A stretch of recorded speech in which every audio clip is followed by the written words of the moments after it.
Bienvenue à votre émission pour Drummondville. Aujourd'hui, on vous accueille en plein air. Le printemps est presque à nos portes et on profite de cette, je vous dirais, cette magnifique vue sur la rivière Saint-François. On est à Saint-Joachim, donc une partie un peu plus rurale, mais tellement magnifique de Drummondville. On va entre autres parler avec la conseillère municipale du district, Cathy Bernier. On aura des invités, évidemment, un peu liés à ce qui se passe ici. On parlera entre autres avec Laval Carrier, qui est directeur général de Réseau Plein Air. Réseau Plein Air, c'est entre autres la Courvaloise où on se trouve. On va aussi parler de toponymie et de reconnaissance civique avec le président de cette commission-là au conseil municipal, Roberto Léveillé. Mais pour l'instant, on prend quelques minutes pour jaser avec celle qui nous accueille chez elle. C'est avec grand plaisir qu'on la retrouve aujourd'hui. Cathy Bernier. Bonjour, Cathy. Bonjour, Alexandre. C'est un plaisir de se retrouver ici. À chaque fois que je viens à Saint-Joachim, je viens quand même régulièrement et particulièrement aujourd'hui. En arrivant, quand j'ai vu cette vue-là, je vous ai dit, je vous le répète à chaque fois, il y a des vues tellement magnifiques à Saint-Joachim, sur la rivière Saint-François. Si on était en voyage à l'étranger, on serait tout excité, on se dépêcherait de se stationner au bord de la route, puis on courrait prendre des photos.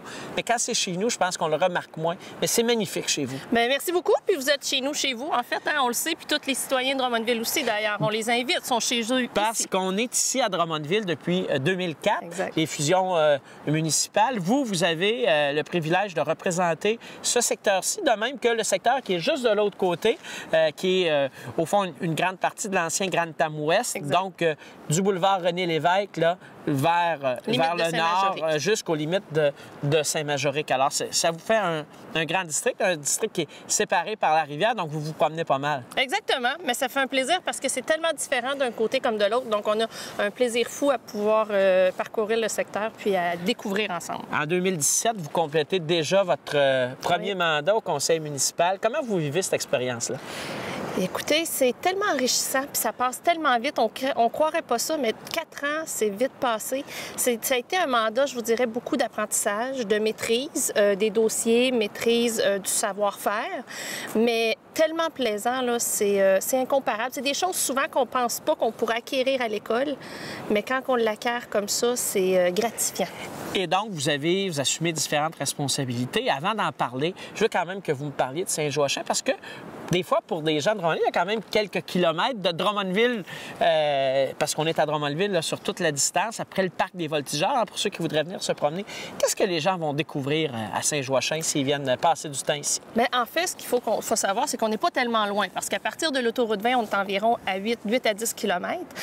Saint-Joachim, comme on le sait, c'est une section, c'est une partie de Drummondville qui a été annexée en 2004, comme vous l'avez dit, qui comporte environ 900 habitants aujourd'hui. Mais on a la chance de découvrir des beaux attraits, des beaux points de vue, puis d'avoir l'opportunité d'être sur le long de la rivière tout le long. Les balades du dimanche sont fort agréables. Donc, on a beaucoup de visiteurs qui peuvent venir partir de Drummondville puis se rendre un petit peu plus loin vers soit Nicolet ou des endroits comme ça. C'est la continuité de ce que moi j'appelle la strip de Drummondville. Hein, pour les gens qui aiment Las Vegas, il y a la strip de Las Vegas. Moi, je suis pas nécessairement avec les mêmes budgets, mais il y a la strip de Drummondville qui est, au fond, cette magnifique vue, ce qui longe la rivière Saint-François tout au long de la ville, mais particulièrement à partir de l'amphithéâtre Saint-François. Ensuite, il y a le village québécois d'antan, il y a le camping des Voltigeurs, il y a le parc des Voltigeurs, des secteurs qu'on voudrait exploiter dans le bon sens du terme davantage en termes de plein air. C'est une richesse pour Drummondville. Et ça se continue jusqu'ici à Saint-Joachim. Il y a le projet de promenade des Voltigeurs là, qui débute au centre-ville et qui se rendrait jusqu'au parc des Voltigeurs et éventuellement plus loin vers Saint-Joachim. Vous siégez d'ailleurs sur le chantier qui se penche là-dessus. Exactement. C'est important, j'imagine, pour vous. Bien oui, c'est ça. Pour moi, c'est important parce qu'on voit une évolution dans l'avancée du projet. Puis, bien, veut pas, les gens se sentent concernés aussi. Donc, c'est un plaisir pour moi d'avoir l'opportunité de voir notre ville évoluer au travers d'un projet comme ça. Et si on parlait d'un autre de vos dossiers, je pense que vous aimez beaucoup, ou vous semblez être un petit peu comme un poisson dans l'eau, c'est à la présidence de la Commission des arts et de la culture. Parlez-nous un peu du mandat de la Commission et de ce que vous y faites. Vous avez des citoyens, vous avez des représentants des artistes. C'est très varié comme groupe. Qu'est-ce qui se passe à cette commission-là? Bien, en fait, ce qui est plaisant au niveau d'une commission, puis ce qui est important de faire comprendre comprendre aussi aux gens, c'est qu'une commission, c'est un regroupement de personnes alentour d'une table qui va comporter des citoyens. Donc là est le gros plus d'une commission pour moi, c'est qu'on a des gens de l'administratif, du politique, mais aussi de la population.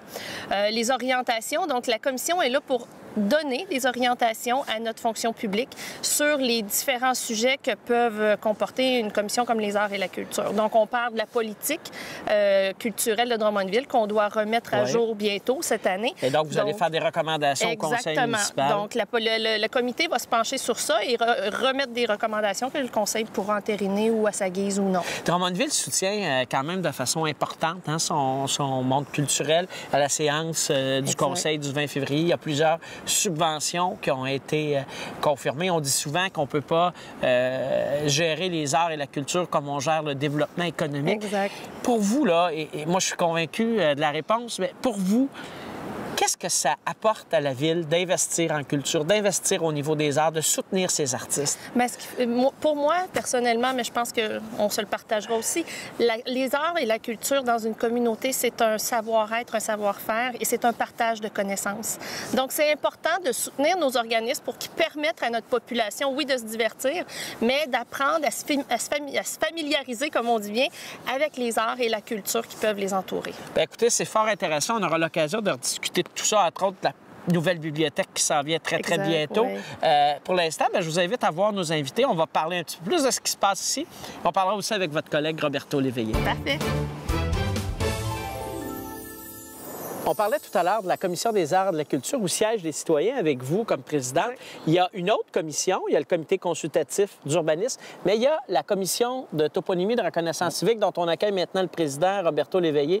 Bonjour. Alors là, bonjour, la semaine dernière, vous avez fait une belle annonce, l'Ordre de Drummondville. Avant de parler de ce sujet-là, dont je souhaite que vous nous entreteniez aujourd'hui, j'aimerais que vous me parliez un petit peu de la commission, un petit peu comme du côté de Cathy, il y a des citoyens avec vous. Oui, sur ce comité, il y a 8 citoyens votants.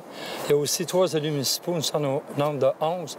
Et des citoyens, que je peux vous dire, très impliqués, des citoyens avec beaucoup d'expérience, très impliqués, belle complémentarité, connaissances, autant d'environnement, culture. Avec 2 thématiques bien particulières, la toponymie et la reconnaissance civique. Bon, ça peut se rejoindre à certains égards. La toponymie, c'est entre autres le nom de nos rues, le nom de nos édifices et tout ça. C'était très lié à l'urbanisme dans le passé. Là, on veut vraiment lier ça à la reconnaissance civique, au fait qu'il y a des gens qui ont fait chez nous des choses extraordinaires. D'ailleurs, vous avez déjà fait des recommandations comme commission, des recommandations unanimes de votre commission au conseil municipal pour la dénomination, entre autres, de la patinoire réfrigérée. Oui, la patinoire réfrigérée, M. Victor Pepin. On a aussi le bâtiment municipal Francine Ruel-Jutra qui a été fait et notre bibliothèque, bien entendu, bibliothèque publique.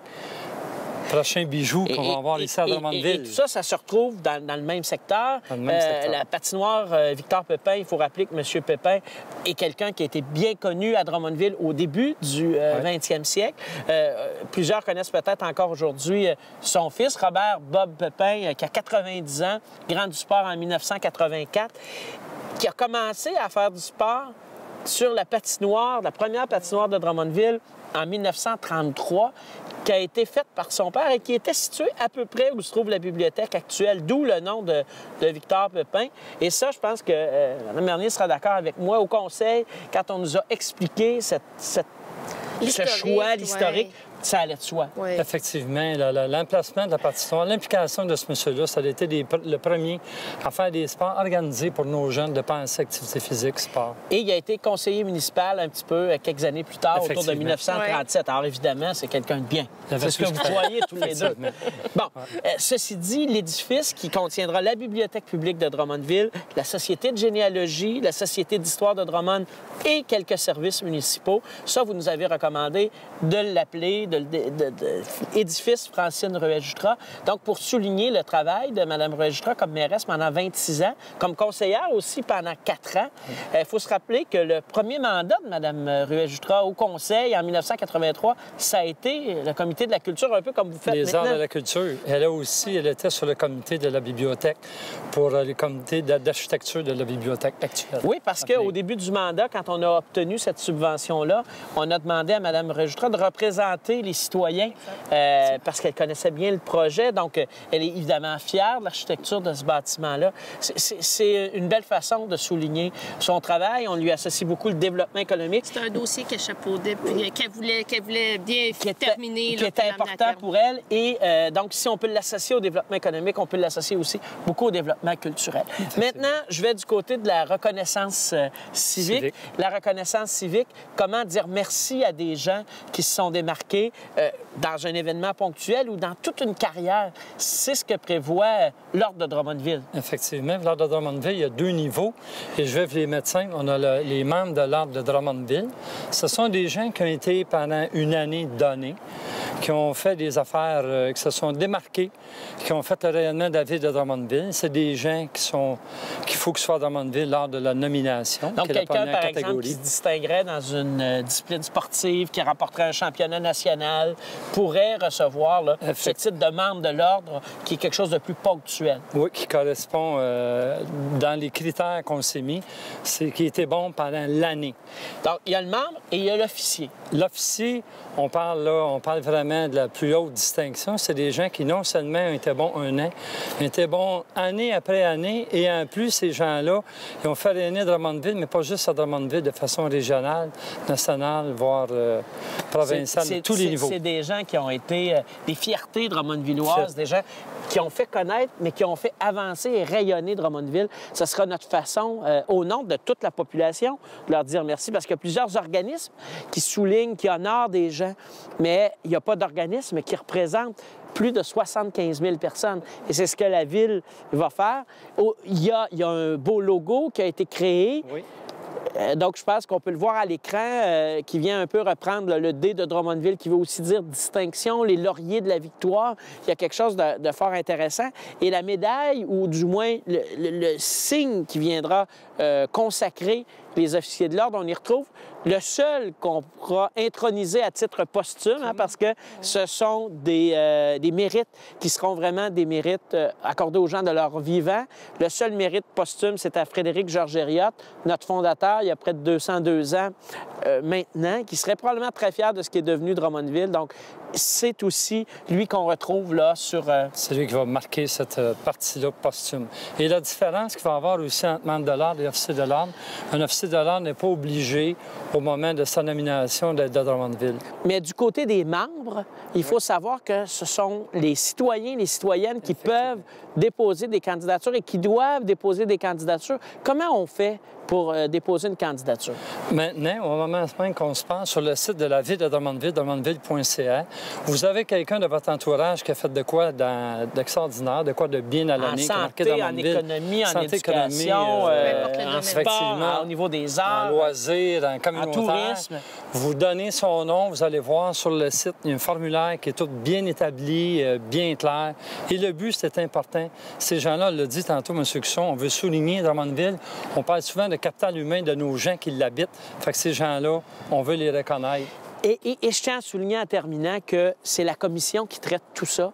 Une commission où il y a 8 citoyens et 3 élus. Donc, ce qu'on souhaite, c'est que ce processus-là ne soit pas politisé, mais bien là, des gens des différents domaines qui se penchent, qui font des recommandations au Conseil. Et le Conseil n'aura, lui, finalement, que la responsabilité de s'assurer que le processus a été respecté, que les critères sont rencontrés et pourra honorer ces gens-là. Écoutez, c'est fort intéressant. C'est un mandat, encore une fois, M. Léveillé, vous qui achevez votre carrière de conseiller municipal, c'est encore un mandat que vous avez relevé haut la main. Vous saviez que c'était important pour le Conseil. C'était particulièrement important pour moi.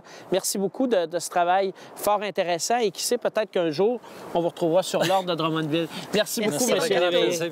L'Info citoyen. Vos infos, là, maintenant. Branchez-vous à nos envois SMS et courriels.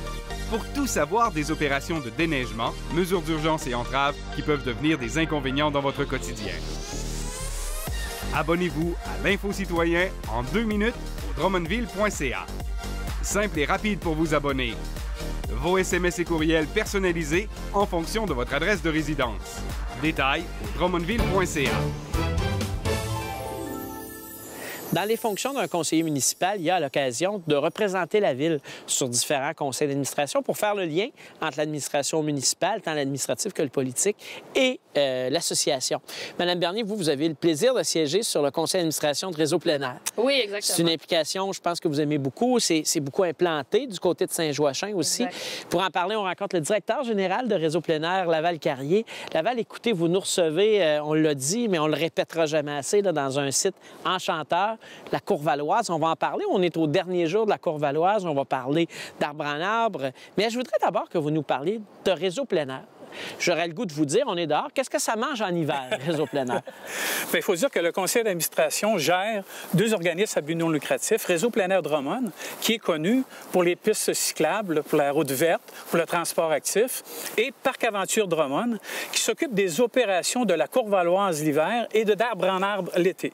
Donc, c'est vous, comme directeur général, là, qui gérez avec votre équipe ces 2 organisations-là. Absolument. Et vous avez une grosse équipe, vous avez beaucoup de gens avec vous au bureau, quelques centaines.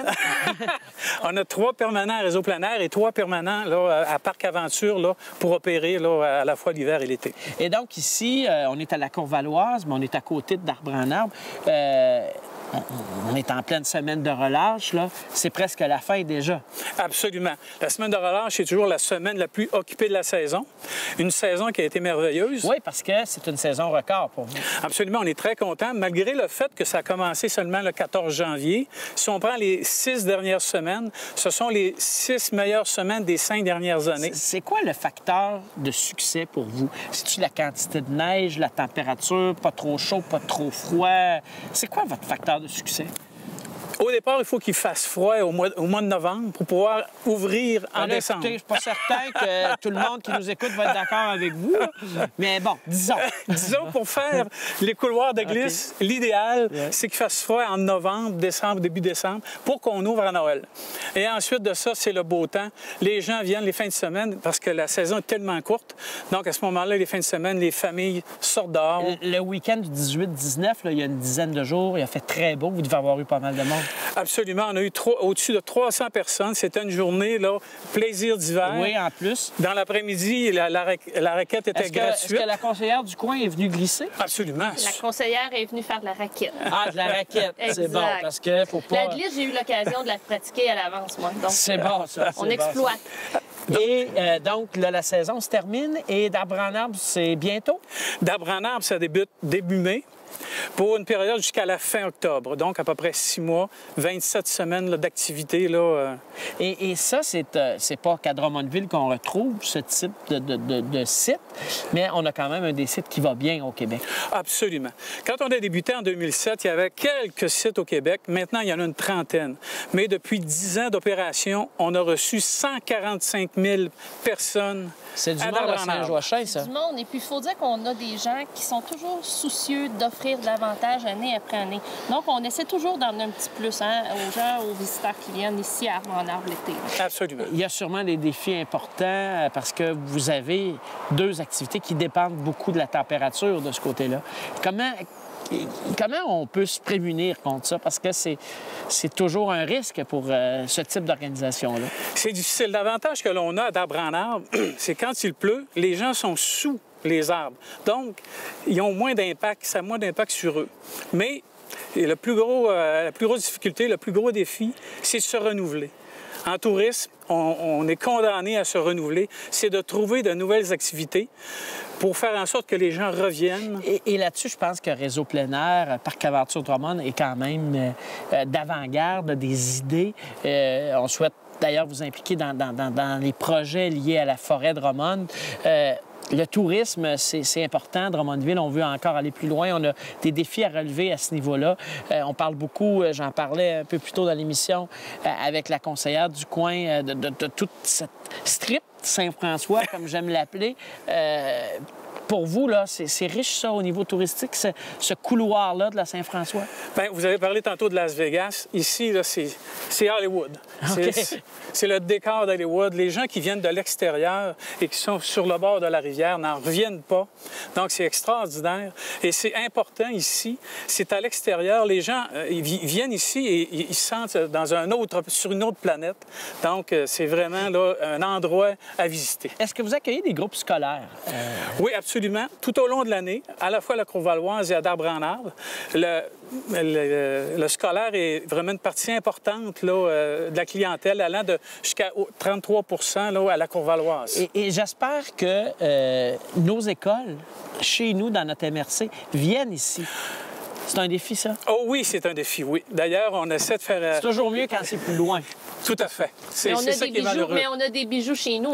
Oh oui, absolument. Moi, j'invite les gens là, qui sont fiers de ce qu'on a chez nous à le suggérer dans les écoles, à le suggérer aux professeurs pourquoi aller loin quand on a chez nous quelque chose d'extraordinaire comme ça. C'est vraiment important. C'est le fun de voir ce que vous faites. Réseau plein air, peut-être pour terminer, est installé au Parc des Voltigeurs. C'est là qu'on peut voir les gens de votre équipe? Oui, notre équipe est installée là.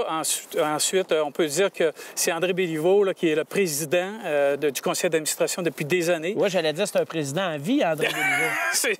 C'est un icône. Une icône qui est d'ailleurs le frère d'une autre icône. Hein? Oui, absolument. Le frère de Jean Béliveau. André est fort impliqué depuis les débuts avec Réseau plein air. Il a une vision fort intéressante de ce qu'on peut faire avec le plein air. C'est sûrement quelqu'un d'important.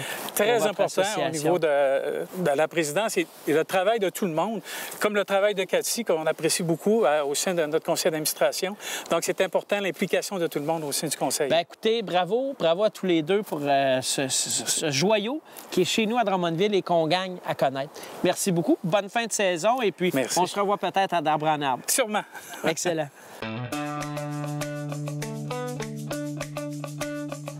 Salut, je m'appelle Fredo, je suis magicien et j'ai envie d'essayer quelque chose avec le jeune homme qui est là. Est-ce que je peux emprunter ta bouteille de breuvage? Merci. On va placer ça sur ta tête. Quand je vais dire go, tu vas lever ton verre et le tourner au-dessus de ta tête. Vous autres, pensez à breuvage qui disparaît. Lève ton verre et tourne. Wow! Wow! C'est cool, hein? Merci beaucoup de m'avoir aidé. Dans le bac vert.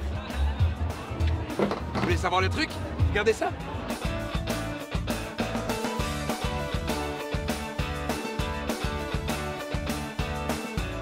Magie, magie! Pour un brin de magie, utilisez l'outil et faites le bon tri. Cathy, le temps a passé très vite. C'est toujours comme ça quand on est dans des sites enchanteurs comme celui-là. On le disait tout à l'heure, c'est la semaine de relâche. Les gens ont encore le temps de venir glisser ici, d'avoir du plaisir. Mais entre la semaine de relâche et l'ouverture d'Arbre-en-Arbre, il se passe d'autres choses à Drummondville. Il y a des beaux projets artistiques qui s'en viennent. Il y a le Symposium des arts qui arrive. Exactement. Donc, le Symposium des arts qui va avoir lieu cette année, donc du 10 au 12 mars prochain, qui a lieu à la Cour centrale des promenades Drummondville. On va y retrouver plus de 90 artistes qui vont avoir l'occasion, dont les gens vont avoir l'occasion de discuter avec eux et d'en apprendre davantage sur leur passion. Donc, 10 au 12 mars, on se trouve là vraiment pendant le week-end. On peut aller voir ça. Il y a des artistes. C'est toujours intéressant. C'est l'occasion de voir plein de gens, de développer son goût de l'art aussi. Exactement. Moi, j'invite les gens qui ont des enfants à amener les enfants dans des activités comme ça parce que c'est intéressant.